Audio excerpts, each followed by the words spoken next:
Hello, my name is Bridget Stryker. I'm the Boone County Historic Preservation Officer, and I'm here today with you. This is the 2024. See, now I'm all weird about stuff. I've been doing it all day. You want to start over? Take a deep breath, start over. I can start over, can't I? Yeah. Yeah, it's not live. Hi, welcome to the 2024 Northern Kentucky Restoration Weekend. My name is Bridget Stryker. I am the Boone County Historic Preservation Officer, and I'm here with you today to talk about Black history in Northern Kentucky and looking at the organizations that play a vital role in supporting our African American history within the region. This is the first year that we've had non-brick and mortar organizations that are a part of the day, and we're happy to have them here today because regardless of what side of historic preservation you're coming from, we all have the same goals in mind, and that's preserving our regional history. So we will go ahead and get started with our day. And our first topic is the Harriet Beecher Stowe House. And Christina Hartley was going to go ahead and talk about it. Thank you, Bridget. Thank you. Okay, so how many people have been to the Harriet Beecher Stowe House before? Okay, excellent. It does not look like you may have remembered it looking because we are in the final stages of a big restoration project. And I'm going to talk a little bit about that restoration project because it's really pretty unique in terms of, so this house bears witness to generations joining their voices for truth in the nation's struggle towards freedom and humanity for all. This is part of our interpretive big idea that we went through and looked at last year as a way to explain and understand all of the different components of the house. So we have up at the top, that's the Beecher family. That is part of our abolitionist history. And Harriet Beecher Stowe was able, she was a white lady that grew up in Connecticut, but she wrote the most important anti-slavery book ever. Why? How? Because she lived here in Cincinnati, this border city, for 18 years. So we are located in the neighborhood of Walnut Hills. Walnut Hills is one of the first neighborhoods after you get out of the basin.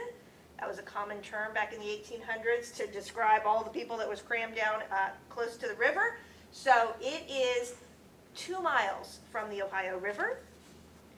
She was able to learn all the things that she needed to know to be able to write Uncle Tom's Cabin by living in Cincinnati. So that's part of the first generation of people using their voices. Fast forward 100 years, and in 1940, the house was an African-American boarding house and tavern called the Edgemont Inn. And the Edgemont Inn was in the middle of the Black Business District. This is a picture of it as well. The Edgemont Inn was, upstairs was boarding house rooms. There were 19 people living there during the 1940 census. The downstairs part was a tavern that was a community gathering space. It was in the middle of the Black Business District, just 2 blocks away from the Manse Hotel. And it was also listed in the Green Motorist book as a safe place for African American travelers during those Jim Crow days. So these are the 2 different time periods that we represent. There's other generations like the group that basically saved the house and turned it into a historic site. That was in the 1940s. Then there was another group that did some remodeling and revamping of the house to make sure it didn't fall down in the 1970s. Those were both primarily African American led groups. And then today, the house is, and it has been since 1946, but the house is part of the Ohio History Connection, so that statewide network of historic sites in Ohio, but it also, so as part of the Ohio History Connection, it has been a museum for 75 years now. So we are in the process of doing this restoration project. And let's see what the next picture is. Come on. Okay, restoration work. So, I don't know what I did. Okay, so you can see across the top. These are pictures of the house over the last 5 years. So you may remember the house looking like this at the corner of Gilbert and Martin Luther King, but it now looks like this. And that is because that the original part of the house is being restored to look like the Beecher era. When the Ohio History Connection did their historic structures report back in 2017, as many preservationist historic structures reports say, basically their recommendation was, well, rip off part of the house that was not there when the Beechers were there, because we have an addition that was put on in 1908. Rip that part of the house off and just focus on the Beechers. And we said, wait a minute, we cannot erase that 20th century African American history of the house in this process. We have to highlight and share all of the stories and all of the generations who used the house. So what we did instead is we did not do what the Historic Structures Report said to do. We said, all right, we're going to restore the original portion of the house, which is a big L shape. It's everything that you see on the outside that is now yellow. That is going to be restored to 1840. And that's where we'll tell the history of the Beecher family and the writing of Uncle Tom's Cabin and the abolitionist movement here in Cincinnati. And then the part of the house that was built in 1908, so way past the Beecher period, that's where we're going to use to be able to tell that 20th century history of the house. That's what we're going to use to be able to show the Edgemont Inn period of the house. So we are in the final stages. We expect to reopen in the beginning of July. And you will see when you come in, the Beecher sections of the house will be, the shell of each room will look like 1840. So wallpaper, replica wallpaper, carpeting, all of that will look like 1840. Some of the rooms will be furnished in 1840, like the parlor and the study.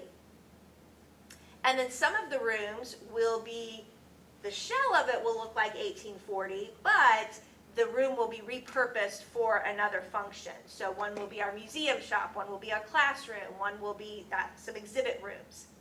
And then in that newer section of the house, those will be 1940 rooms. So there will be a space that is dedicated to the tavern. We'll refinished floor. I mean, the floor is still the same as it was in 1940. So the floor will be refinished, wallpapers that indicate 1940, and then above that will be a replica of the boarding house room. So both the tavern and the boarding house room, one of the 12 apartments in the house, will have furnishings that describe the 1940 period. So this is kind of an unprecedented way of looking at historic preservation. Usually it's like, oh, one time period, that's it. But this is looking at 2 time periods and really emphasizing the generations that have used the house and have seen it as a beacon of goodwill and better understanding. So you can see atop across the top is the transformation of the outside. We see some interior pictures of work being done. We have been very fortunate that many of the contractors that have worked on the house have been women. That is also something that, as a house that is named after a woman and tells lots of women's stories, we thought that was important as well. And I think I might have one more slide. So the dual time period interpretation, both as the Edgemont Inn as the Beecher family home. And one of the other things that we did in the course of this process was we were listed on the National Registry of Historic Places back in 1970 as Harriet Beecher Stowe House.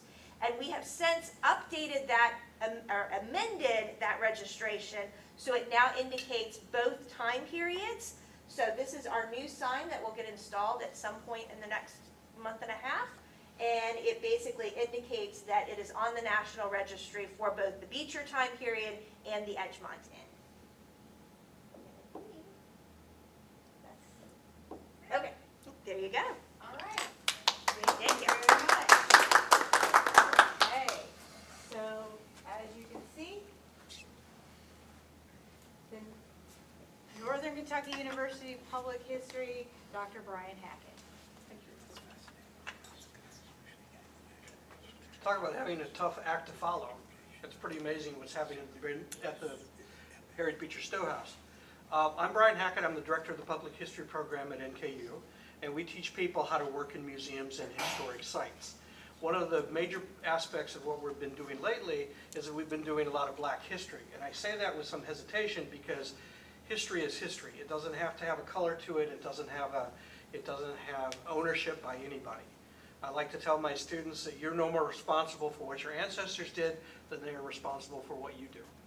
And that's very important to remember because history tells us who we are.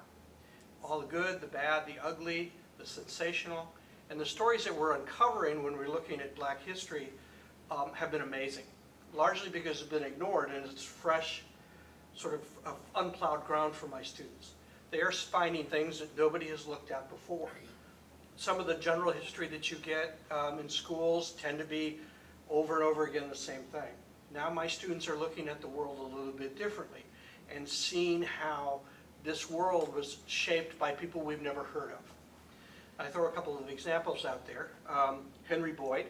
Henry Boyd was an African-American entrepreneur. He started a furniture company in Cincinnati. He had been an enslaved individual.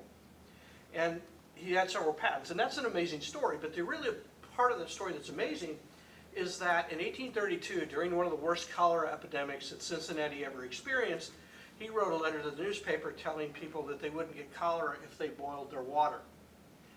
And that was 20 years before scientists came up with the theory that germs cause diseases.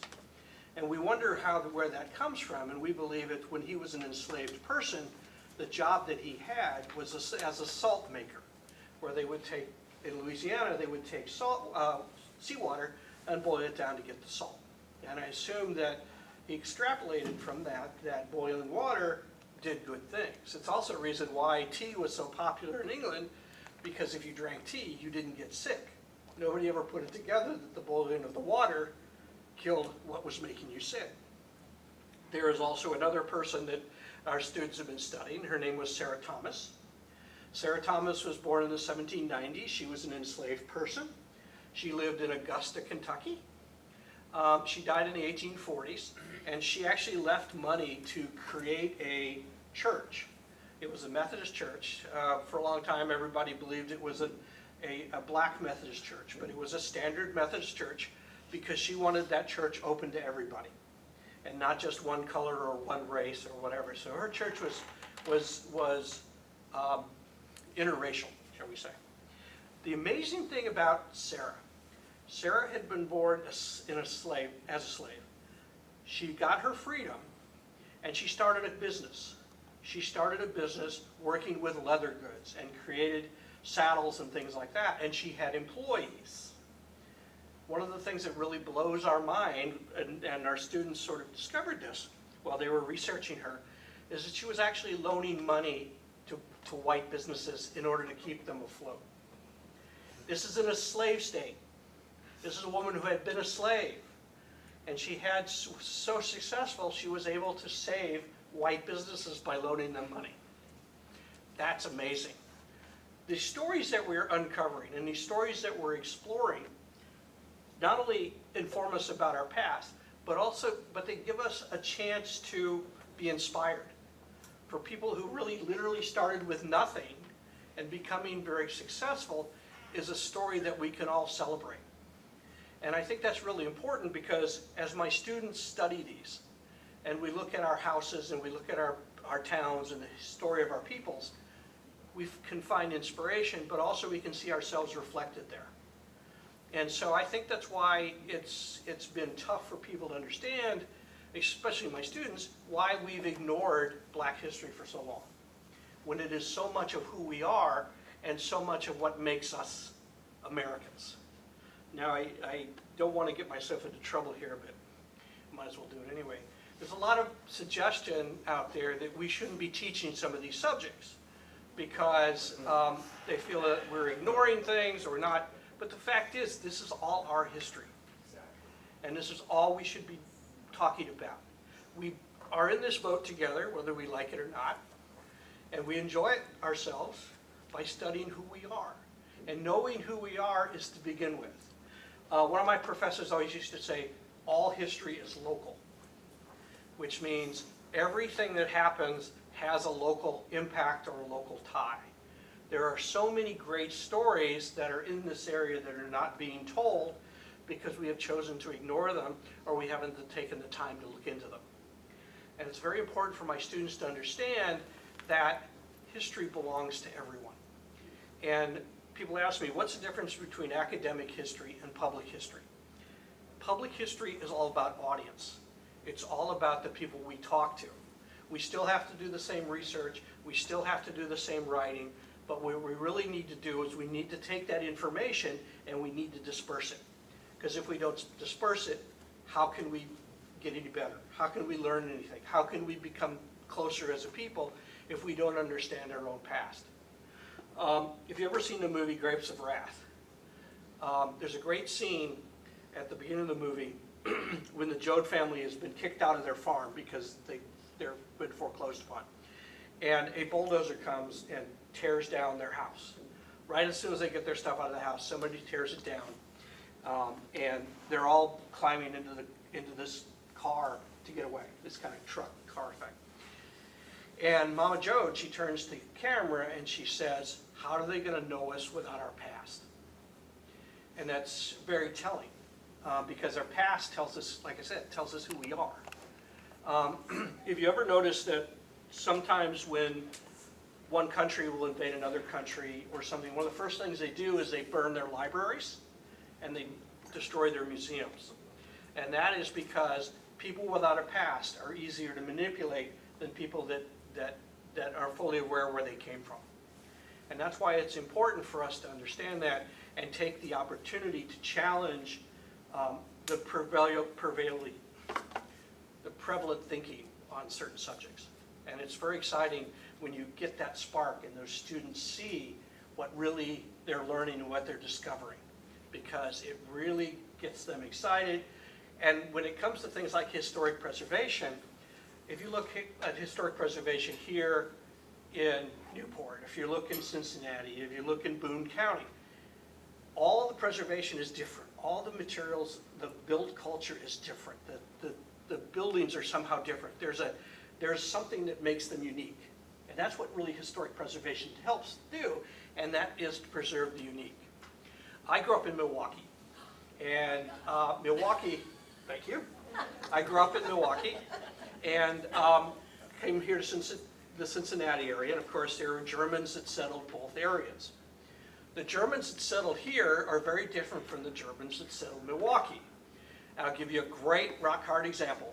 Have a bratwurst. Have a bratwurst from this area, have a bratwurst from Milwaukee. They're two very different things. And that's because the people from here came from southern Germany, the people from there came from northeastern Germany, and the spices are different. And so the food is different. I would even argue that the beer is different. I don't drink beer, so I'm not that much of an expert on it. But yes, things are very different here. And in fact, that's what makes us unique. You can't take something out of Newport and take it to Washington, D.C., or Milwaukee, Wisconsin, for that matter, and expect it to be the same. No, the things that make us unique are our stories, and that's the stories of all of us. And I will repeat again, all history is local. So I'm excited about our new commitment in the history department and in public history to look for and support Black history, but also for all the partners that we have. I see Dalen's in the audience, a great historian in his own right who has helped me on a number of things. Novello is here, who is with the Freedom Center, has been an inspiration. It's the coming together that makes history real. And I think we need to understand that and really understand that history doesn't belong to any one of us or any one people. It belongs to all of us. With that said, Thank you. thank you. All right. Next, we're pleased to have the National Underground Railroad Freedom Center here to talk to us today. Good afternoon. My name is Novella Nemo Black, and I work for the National Underground Railroad Freedom Center. We opened up in August of 2004, and I came in October of 2004. I'm originally from Virginia, moved to Ohio, and I moved to an area called Springboro. And Springboro had an underground railroad that I was not aware of.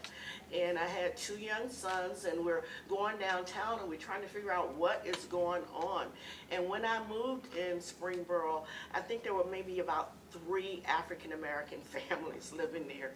And so me coming through there, Helen Sproat, who was head of the Historical Society, immediately pounded on me, seeing an African-American family, because she needed more people to be a part of the Underground Railroad. And she was looking for someone to play runaways or fugitive slave. And so she asked my husband, who had a fused ankle, my ex-husband I should say, and then she looked at me, and I was like, I'm from Virginia, no thank you.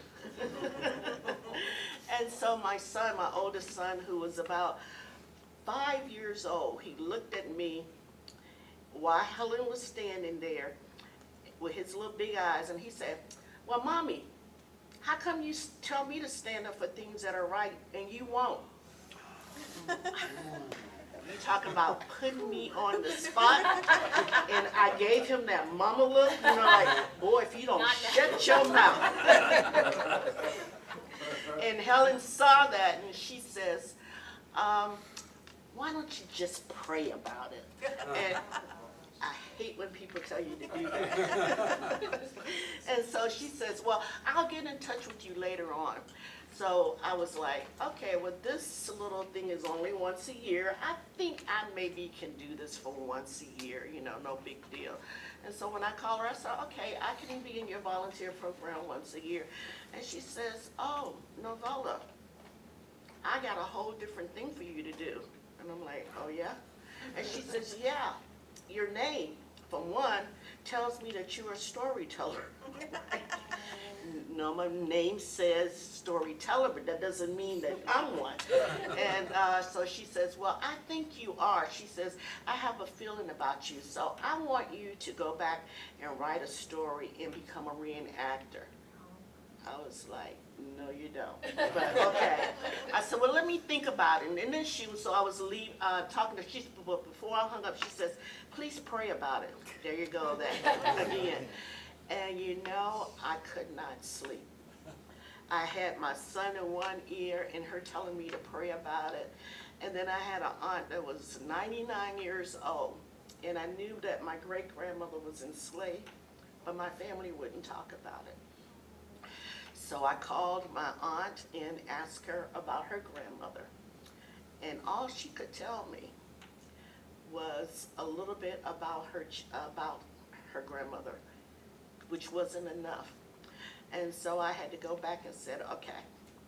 And my great-grandmother's name was Charity. I had an Aunt Charity that was not very charitable, which I told that, but that's another story. But anyway, my grandmother's name was Sadie. And I thought, okay, I can write my story. It'll be about my great-grandmother, but her name will be Miss Sadie. And I had her coming from Algeria, Africa. And so this was all going on, and the Freedom Center was opening up, and they came to see what Springboro was doing, and then they asked me to come to the Freedom Center for one weekend. That was 20 years ago. That's a long weekend. That's a long weekend. I finally found what I was supposed to do, Had no idea. Thought I wanted to be a nurse, thought I wanted to be something else. Couldn't stand the sight of blood, but I guess I found my calling. But anyway, our mission is that we reveal stories about freedom heroes from the area of the Underground Railroad, contemporary times, challenging and inspiring everyone to take courageous steps for freedom today. So with that knowledge, I went there and started working, and I haven't stopped working. I have moved into several different positions, being a docent manager. This is my third time in that job. I keep leaving it to do something else, and the person that takes over, they either end up leaving or they end up needing help, and they go, Novella, we need you to go back in here. So this is what I do. But the freedom, oh, okay. So at the Freedom Center, wait a minute, I think we went too many places anyway.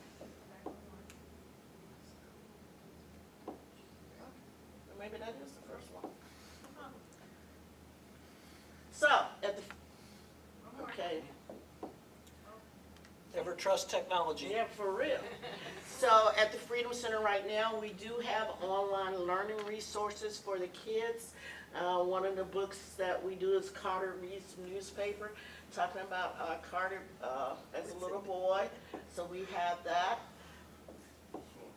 Our escape gallery that we have that for our children tells the timeline, and in our escape gallery we teach kids about what the Underground Railroad is, not what they thought it was.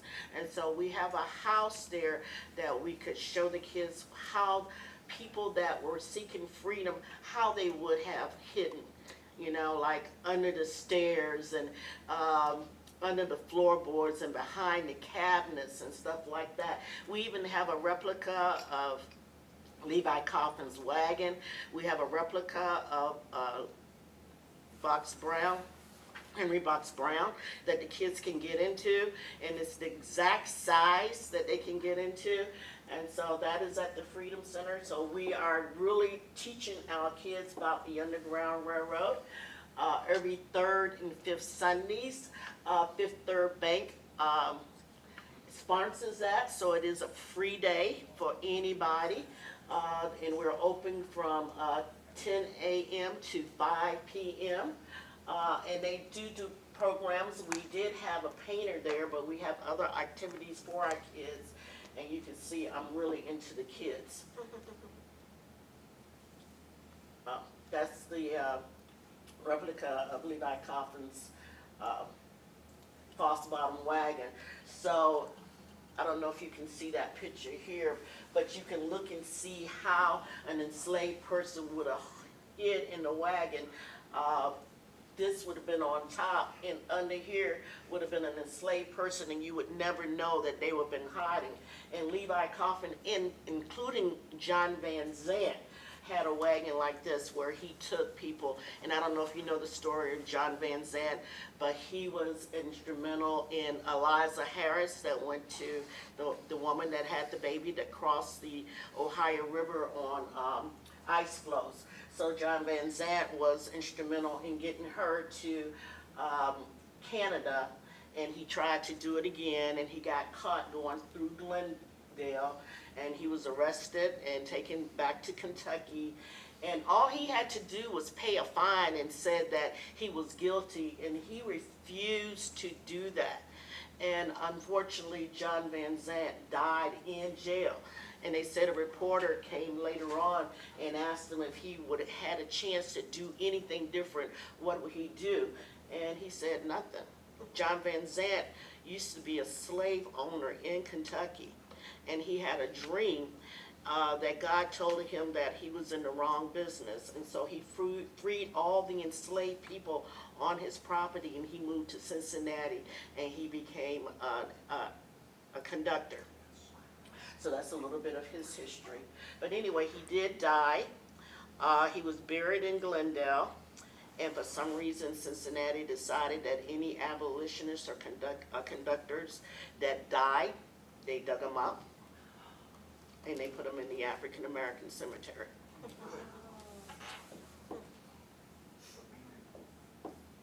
Okay, so the reason for us being right down there on the banks, where between the bingo stadiums and the Red Stadium, is because of this area here. Right here is where the Freedom Center stands, and this was called Little Africa. Here is Big Buck, oops. Okay, what did I do? It's very touchy. Yes, it is. One more. Okay, here is Big Bucktown, and this is Little Bucktown. And this is what they called a very congested area. It was a poor area. The river's right here. And the reason for them being there is a community. Now, African Americans were the most people that were in these three communities. They did have white people also. Also, the Irish was among them. And the reason for them being down here, this is a very poor area because of the jobs that was here. So they would bring pigs across the river. That's why Cincinnati has a nickname Porkopolis, because of the running of the pigs. They would be killed along this river. If you know anything about the Ohio River, back then they didn't put a dam in, so during the fall and the winter, that river would get very, very low. And that's why Ohio is the biggest underground railroad network, because of the Ohio River and it going so low. So in the fall and the winter, you could actually wade across it. Somebody of my tall stature could walk across that river in some spots, or it would be completely frozen. That's what made Ohio the biggest underground railroad history. So when you come across there, the first thing, in Little Bucktown is where the bingo stadium is at. So to give you a little history about it, okay? So this is where Fifth Street is at and on down. So, and then coming across there, so at that time, they had the Fugitive Slave Act. To live in Ohio during that time, you had to have freedom papers. Freedom papers at that time cost you $500. That's a lot of money. If you wanted to work off the river killing those pigs, you had to have a work permit. And depending on what time of year it was, that work permit could cost you anywhere from $50 to $100. Now, if you had children, you had to pay taxes on those children, 25 cents each. So even though living in Ohio made it impossible, or made it really difficult, they did it anyway. And they were part of the Underground Railroad movement. Because anybody that crossed that river, they were called fugitives. And so any slave owner could send somebody over there to pick them up. And all they had was a vague description. I'm looking for a female, short stature, dark skin, and that could have been it. That could fit me and 100,000 others like me. Now, what could be done with freedom papers? They could be ripped up. And you had 1 hour to find a white man that could identify you as being free. Not female, a man. Now, say you in Little Africa, among all of these African Americans, and you are that person that they're looking for. You think they're going to come into Little Africa and try to take you out? No. So those communities were very, very important to the Underground Railroad. They kept a lot of people safe until they were able to get out and go up north if they wanted to do that, but they protected them from all of the other hostilities. Now, with the Irish living down here with them, the Irish did not have to have freedom papers. They didn't have to pay taxes on their kids, and they did not have the work permit. That caused 3 big racial riots in Cincinnati during that time. And I hate to say it, but Cincinnati Enquirer was the main cause of those race riots. So it's not you telling your story, it's who's telling your story. Who is the narrative that is telling your story? Because if they're not telling the true story, and if they're leaving something out, That is the reason for all of the racial tension. Black history is America's history, and it's our history. And no matter what, like Professor Hackett said, you're not responsible for what your ancestors did, or I would be in trouble because of my father. So, and I'm not responsible for what my children do, even though I tried to teach them right. What we're responsible for doing is making sure the story is told, all of the story, and not hide any of the story, not take it out. We're not telling the story to make anybody feel bad. We're telling the story because it's our history, and it needs to be told, regardless of the good, the bad, and the ugly. America has had a lot of ugly, but it's also had a lot of good. And the only way we're going to ever say that we are all one body, one America, is if we take that bad and we say, what can we do to make sure that this never, ever happens again? And we'll never, ever try to take anybody else's freedom. Because you see at this time, we're living in an area where we're divided politically. And there's a lot of hatred and racial anxiety going on.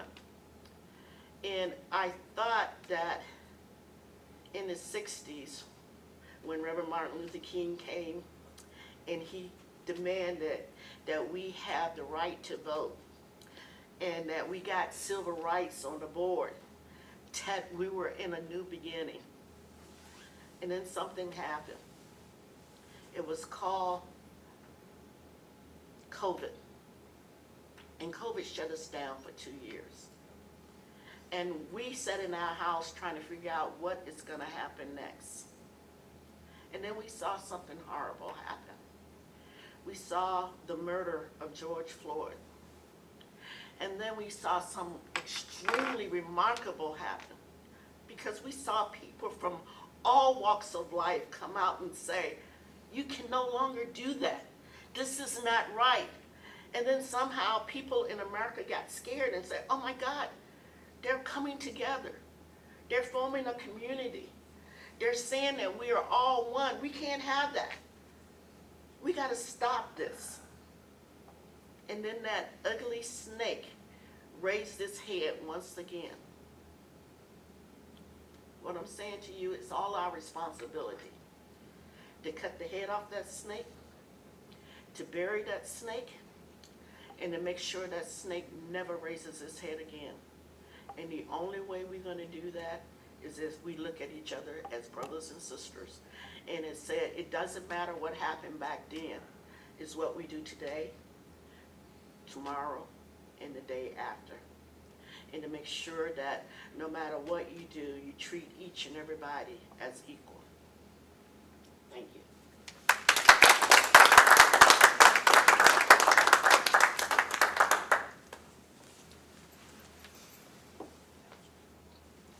Well, that was impactful. Thank you so much for coming today and sharing with us. Yes. Newport History Museum at the Southgate School, Mr. Scott Clark. Thank you. Following up on that one, right? Yeah, well, that's kind of the first thing I'd say. I'm very humbled to actually be a speaker after what we've already heard. Because all of the sentiments that have been expressed here, from utilizing different places and different stories, all weave into the same story. And that story of all of our shared history, but also our shared future and our shared present. And if we all come together in order to work that, it's not a Pollyanna thing, it's the sort of thing that we stand on the shoulders of those that came before us and we proclaim their story. So I'm Scott Clark. I'm the Historic Preservation Officer for the City of Newport.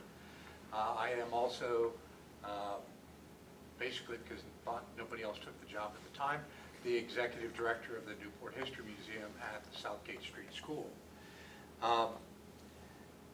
This particular school, and actually, Brian, will you grab my picture there? Because I didn't give my slides to Bridget, I wasn't sure what was going to show. But this is actually a picture from the 1930s that shows the Southgate Street School.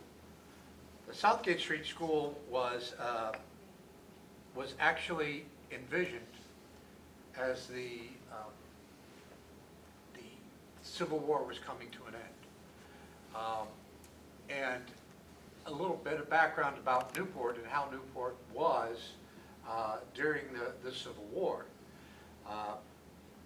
We've all heard stories about how Kentucky was neutral during the Civil War, which of course it was not. Especially there were lots of places that were not neutral at all. There were even cities that were divided, such as Newport, that were supposed to be loyal Union strongholds that had plenty of Southern sympathizers in their midst. Newport was, I guess because of the Newport Barracks, which was a U.S. Army barracks, had been since 1805, was an occupied city. It was a northern stronghold city. And so, and it had always had kind of an interesting racial relation, being so far north in Kentucky. A lot of the ways that in Newport were more similar to what was going on in Ohio than they were in the rest of Kentucky. But make no mistake, Kentucky was a slave state. Newport was a slave city, even though it was a relatively small African American population in regard to the white population.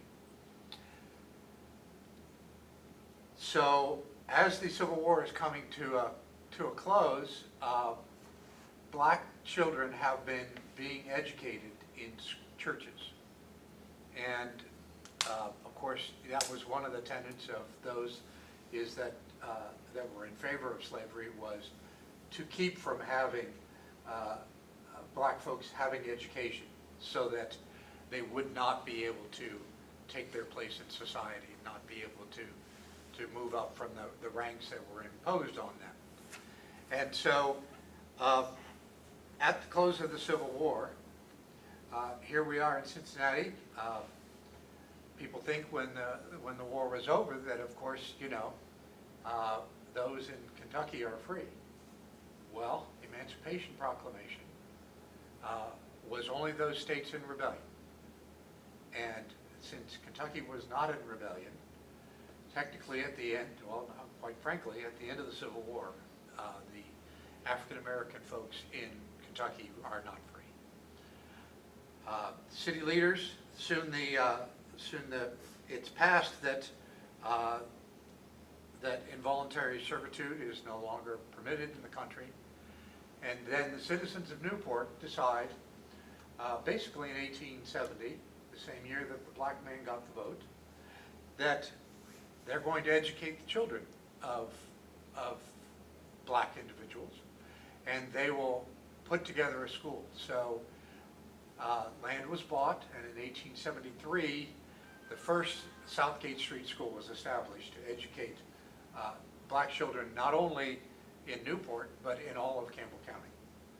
And it was, and it remains, the only segregated African American school for students in Campbell County. So in 1873, they're operating out of a one-room schoolhouse, and we see some miraculous things happening because we see citizens, we see students getting educated, and then and starting to take their place in society. So we start to see business owners and business leaders that are African American in Newport. Now, we're here to talk about the school, not about what was going on in the city, but it's germane here because This particular building was built in 1893. And at that time, it was operated as all of the other schools within the system. They had African-American teachers, they had an African-American principal, but instead of the failed policy that Kentucky had imposed in other cities, which was to tax the African Americans in order to pay for the school, this school was put up and was run out of revenues, general revenues from the city for the school tax.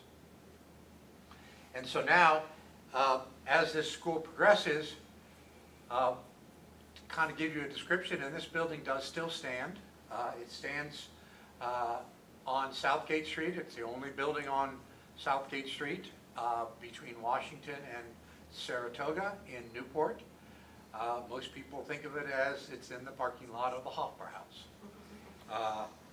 which fortunately to the black Prince Hall Masons that own the building, they kept it from being an actual part of the parking lot when the Hoffer House went in. So as this school runs along, what we see is these students are not only getting an education, but they're being uplifted. And so we have found from oral histories that have been done, and Mr. Dalen Garland has helped us with a number of our oral histories from former students, and we're still fortunate there are still some students to interview who were there, but they were telling these students a lot of the things that they needed to hear, and they needed to hear it because you are worth the education. You are worth growing. You will develop yourself. You will be able to, your parents may be domestics, they may work in the steel mill, they may work at the Wiedemann Brewery, but you can do whatever it is you choose to do. And we have from our oral histories, we have students that did just that. One of our examples is a wonderful woman named Farinda Garland Doty, that is Dalen's mother. But she attended school there. She was actually too young to attend the school in the 1950s, but she went because her brothers were there, and they needed to keep an eye on her. And so the whole family was getting an education, and they got to see not only the educators who were presenting to them, but they got to see how this all would fit into their life. Farinda has a documented story. One of them is, if you've seen our flood wall murals that are on the wall, we have a wonderful mural called Education Empowers, and it helps to tell Farinda's story as to how through education she rose up, how she raised many children. I don't even know how many children she had. I can't recall. Yeah, thank you. 7 children. She also went on to NKU and was one of the first African American women to graduate from NKU. And that mural tells her story about how, from her beginnings at the Southgate Street School, how she empowered herself and the learning and the feelings that happened. 1955, this school desegregated. Brown versus Board of Education had come through the year before. The superintendent said this is the law of the land. We are no longer going to segregate our schools. Our children will all be educated together. And these students literally crossed the color line. They walked down the street to the next block, went into the 4th Street School, and the educators as well. Ruth Bonds, who was a long-term educator at the Southgate Street School, went on to teach for many years within the Newport school system. Were there problems? Yes. Were there riots and letters to the editors and people protesting in Newport? No, there were not. Not what would see in Covington, what we'd see in Cincinnati, and that desegregation was completed within that school year. Wow. They left the Southgate School in June and entered the 4th Street School in September. But that tells the fortitude of the community to be able to have that commitment. And so we are pleased to be able to tell that story through the use of using the Southgate Street School as an education center. We originally conceived of it in 2016. We were approached by the Prince Hall Masons that own the building. They said, this is a preservation issue. This building is falling apart. We need to be able to preserve this, to preserve our history. And in my position as Historic Preservation Officer, we believe in preserving all of our history, all of our built environment in Newport, and be able to tell that story. So in 2016, a group of people got together. We started working on it. Great partner in Northern Kentucky University, public history, but also about 25 other disciplines within the Northern Kentucky University in order to set this up as a museum, an education center, and then we embarked upon this great voyage to be able to tell these stories, because we're fortunate that the building itself was, although outside it was in dilapidated shape, very little had changed since when the students had left in 1955. The floors were still in place with the marks where the school desks were bolted to them. There were a few examples left over from the school.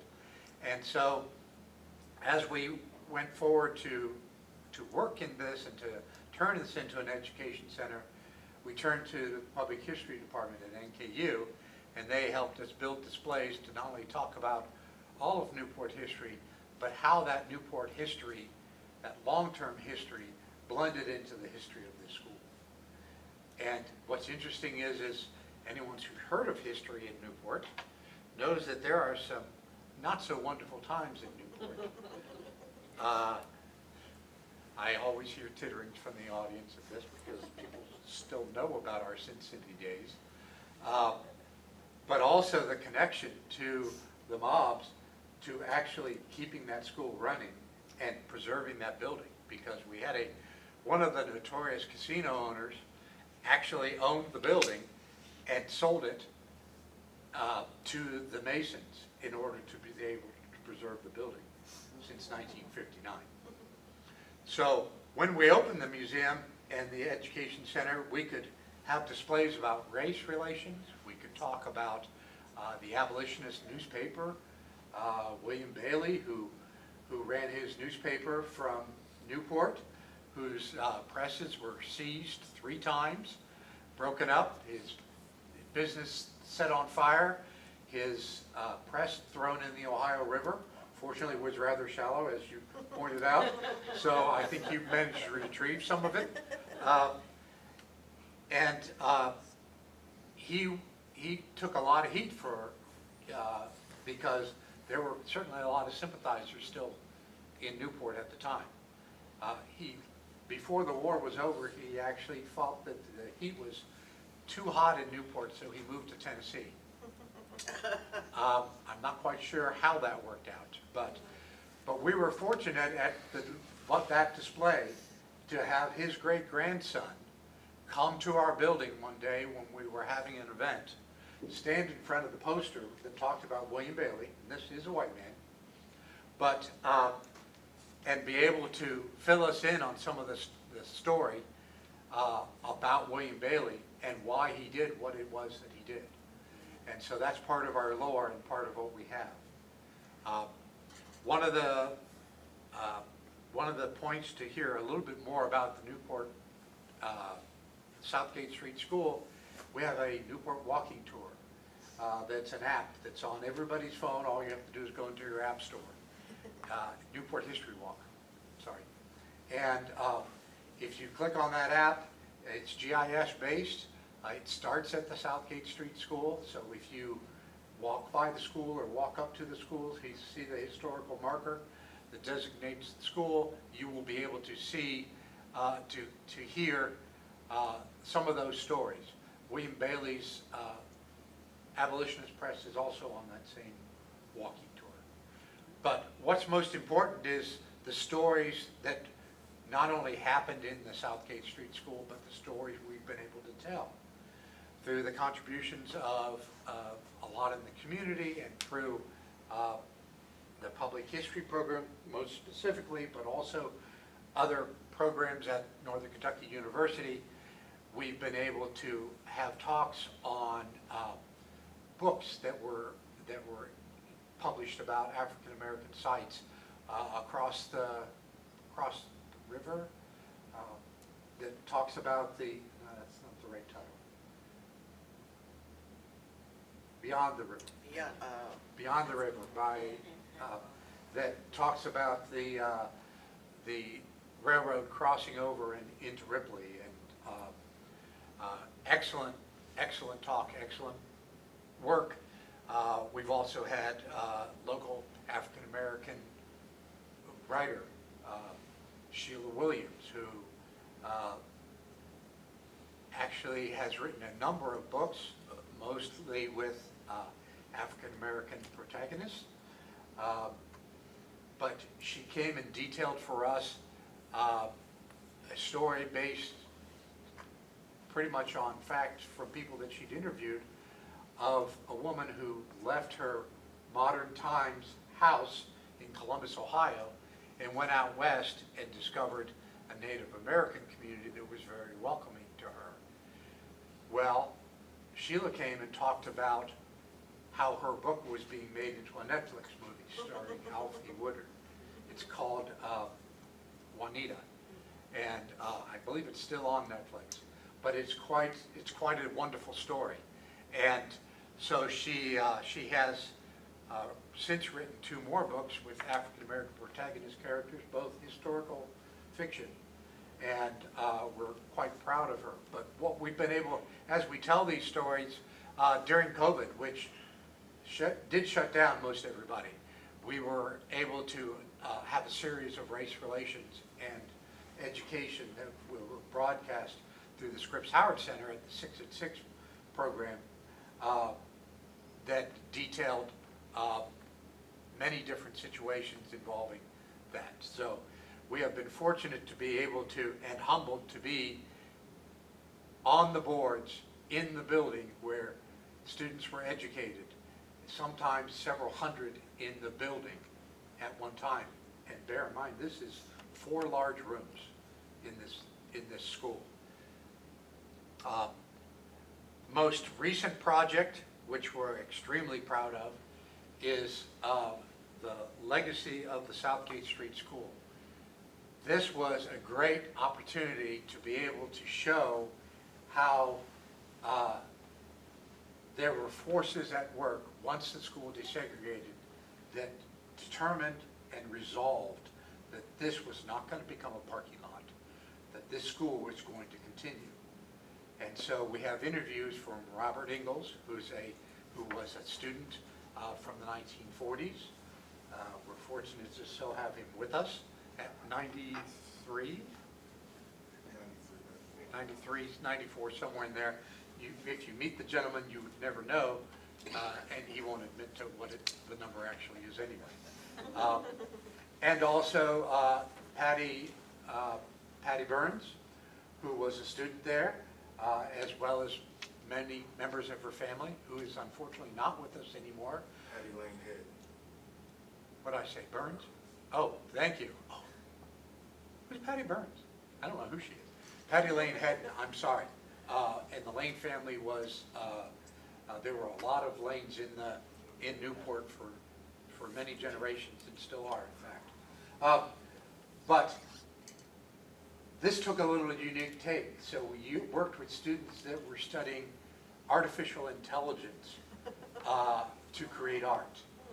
And so they wrote a narrative, and then they used artificial intelligence to recreate areas in the school, parts of this story, that we have no photographic documentation for. And so this is a very good representation of the way we believed that the school functioned, the way that it worked, because these 4 large rooms where they taught 8 grades, they taught two grades per room.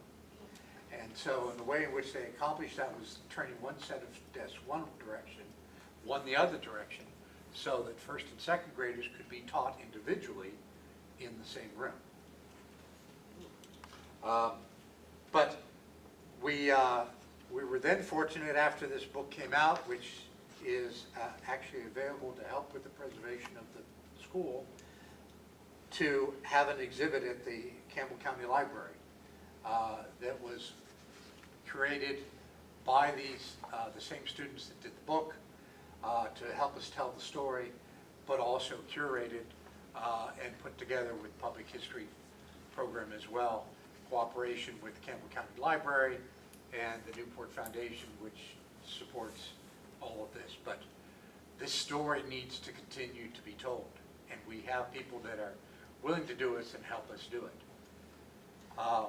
We were fortunate in that in the preservation world, that when you want to do any work on a historic building, or heaven forbid tear one down, and you're using federal money, you are required to mitigate that loss. So the 4th Street School no longer exists. The 4th Street School was torn down in 2017 to make way for apartments. That spot had always been for education ever since the founding of Newport in 1795. But the developers were required to mitigate that loss. And so what the developers did was they needed to spend money on another historic school building. And it just so happened to be half a block away. And so the restoration that you see of the school building, and my apologies, I should have brought my visual aids, because since that time we have managed to stabilize the building. We have replaced literally hundreds of damaged bricks in this brick building, repainted the building. It's been thoroughly tuck pointed. Anyone who works on new buildings, you realize how expensive something like tuck pointing a building is, especially something that is really quite massive. I think the building is probably somewhere about 2,500 square feet, and a lot of brick all the way around. But we've also been able to stabilize water problems that were within it, and actually fix the furnace, be able to turn it into a viable case to be able to continue to preserve this building. Because this building stands as an emblem of the fight for students. And by the way, it is the only standing African-American segregated school in northern Kentucky, and one of the first built in all of Kentucky.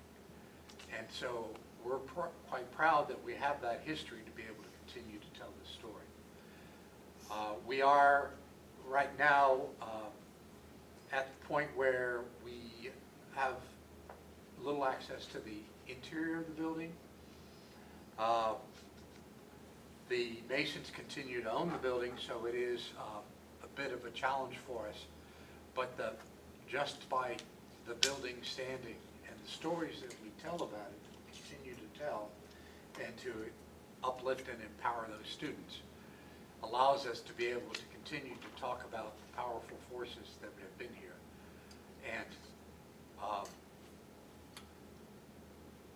I guess the one thing I didn't mention is the building is also built on land that was given to enslaved individuals after they were finally freed. And so it allows us to be able to continue to tell these stories throughout. Thank you. Thank you very much. So we're over time, however, there is not a session after this. Is there any anyone who would like to ask questions of this panel? Yeah, I do. I just one question, maybe one. No, but so yeah, we seem to doing better in parts of the country as far as race relations. But how do you think we're going to combat the economic disparity?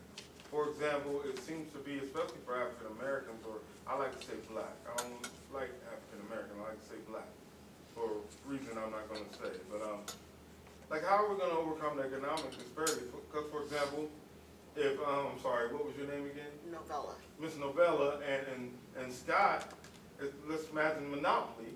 If they start playing Monopoly for 2 or 3 hours, and they got hotels and everything, and then Mr. Hackett comes along and wants to join the game and has to start from the beginning, by the time he goes around one time, he's going to lose all his money. And that is the true economic state of people of Africa, of black ancestry in this country. So that's a part of it that we cannot overlook.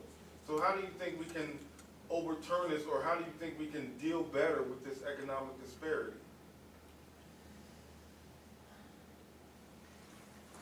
I don't even have an answer for that. I mean, you're talking about 400 years of disparity. How do you make up for that in this short of a time? I just say that we as a community have to look at the people that we vote in the office. That's the number one thing. I mean, if we don't take account and look at who is representing us, then we're lost in the first place. And that's the first thing to do. And then I would say one thing we need to do is our children are hurting. And this group of kids that's gonna take over the country, I have some issues with, because our kids have some big mental challenges and all of that going on. So the disparity, I don't have an answer for. What about anybody on this panel? Well, that's a big question. I think one of the things that we really need to do is, and it's difficult right now, but we need to make sure people are educated in the terms of, this is the way things have evolved because of how the country was set up, how the country lived for the first, over 100 years of the United States. It lived within this system of slavery, and those systems are still in place in many different avenues. And so we need to make sure people understand that and know that that's something that we need to work to change those systems. And at this point, it's a struggle to get some people to realize that those systems are still in place. Sure. So, I would agree with that. Go ahead, I'm sorry. no, that's, I agree with what's been said. I'm looking at it from the stuff that we do.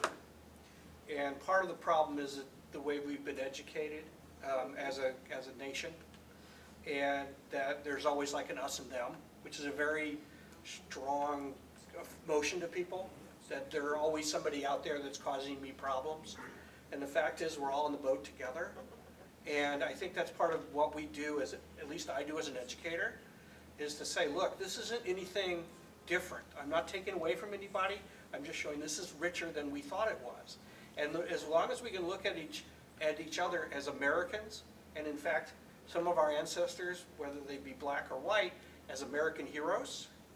There's a great line in the movie Amistad where John Quincy Adams is talking to the Supreme Court, and he has this African American from the Amistad ship, not African American, black person from the ship, and he's talking about how this guy fought for freedom and did all this stuff, and they said, had he been white, we would have covered him with all these, awards. He couldn't stand up. He'd have so many awards and medals and everything else.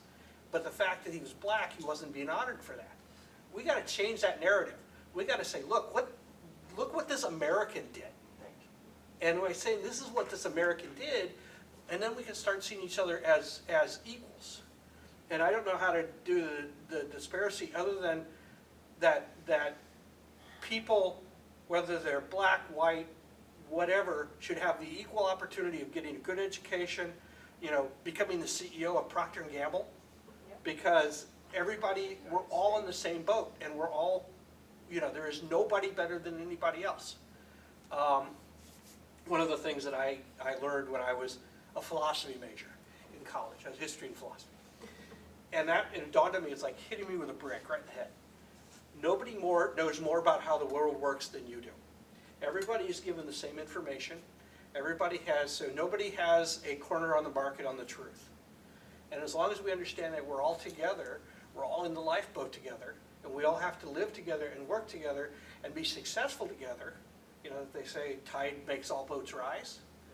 If you're successful, then I'm successful. And that's the way we need to live. And I think it's going to take small steps.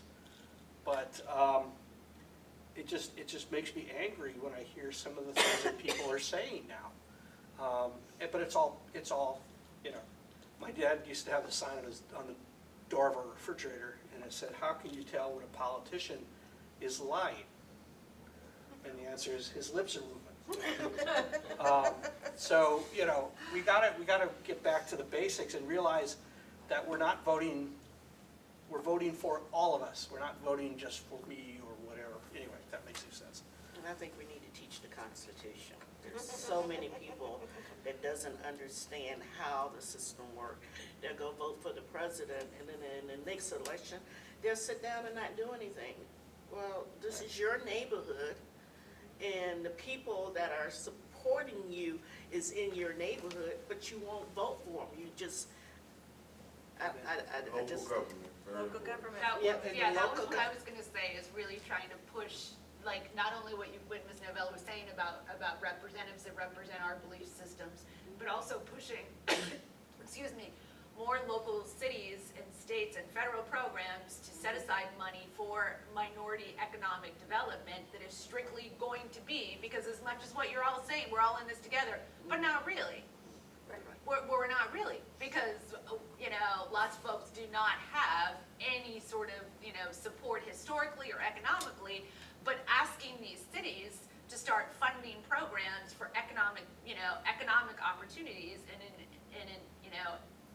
specifically stating that these are going to be for minority businesses and supporting them, and not just giving them a handout, but supporting them and putting their information on their websites when you look at economic opportunities. And really, because we're talking about dollar, that's green. That's not black or white, that's green. And I think coming up with, it's all well and good if we all accept these philosophical, by the way, my dad's a philosophy professor, so I get it, but also coming down to these economic opportunities, because that's what we really, I think, need to do.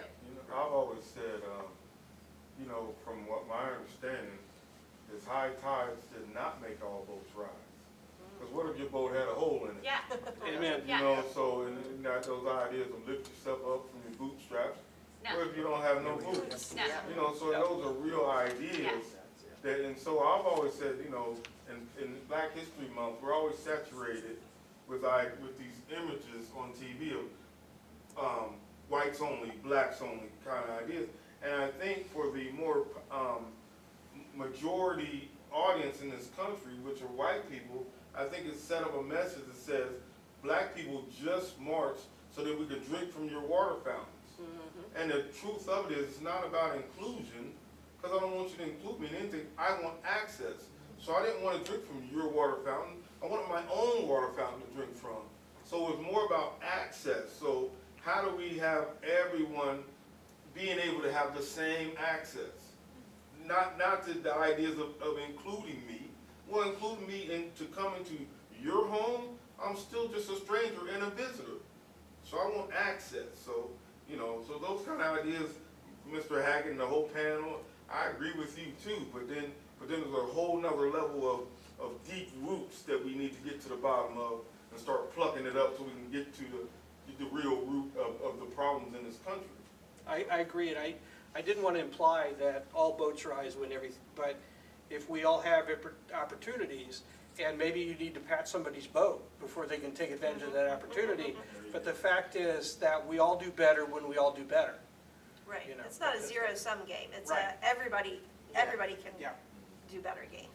Sir, in the back there? Yeah, hi, thanks. Really enjoyed this, the presentations, and I was gonna ask a question to Novella. You're a great storyteller, by the way, so I'm glad you are doing that. But I love this conversation. I think the concrete term is reparations. It's not about making opportunities for the future, but kind of paying back for the past. I guess to make it more like what you said, all history is local. So what is each local community doing about the transgressions that occurred in their community to make a difference locally? Because I think when we look at it in the abstract and we say, oh, it's all about access, it just gets nebulous. Where do you start? Well, local communities can deal with their history and what things happen there. So I think that's the way to go forward, is bring together communities that address their own history. Is Newport doing anything about their history of that? And that's why I don't work know. real close with Scott Clark and other people in this community, because I'm born and raised in this community. And one thing I have seen is that the leadership has failed us in this community. And so it is about access, because if we don't provide people with access, they'll never be able to have. So for me, it is, and it is about local government, but at the same time, even if you're dealing with local government, if you're seen as, unquote, minority, you'll never be able to vote in people with your same interests. So there's a lot of challenges that we're faced with, even at the local level, that we have to be able to understand. That's why education is very important. Very important. But to me, an educator in our school systems, are we being educated? Because an educator is someone who leads people out of ignorance. So a lot of times our educators in the school system aren't actually educated because they're leading people into ignorance by not having the accurate information. So yeah, education is very important. Yes. By not teaching the history or not knowing the history. Because a lot of teachers do not know the history. I'm just gonna have one little word: support labor unions. Labor unions will help everyone be equal, have the same pay, the same jobs. Support unions. Unions need our support all the way around. Everyone's supposed to be treated equal in labor. Thank you. Okay, thank you so much. This was an excellent session. I really appreciate everyone's contributions to this. Yeah. You were fabulous. And thank you so much for ending this set of sessions on a very high note. I appreciate you. The committee appreciates you. We hope that everyone can come back next year, 2025, going strong. Yes. And hopefully we can continue this conversation. Thank you so much and have a wonderful afternoon.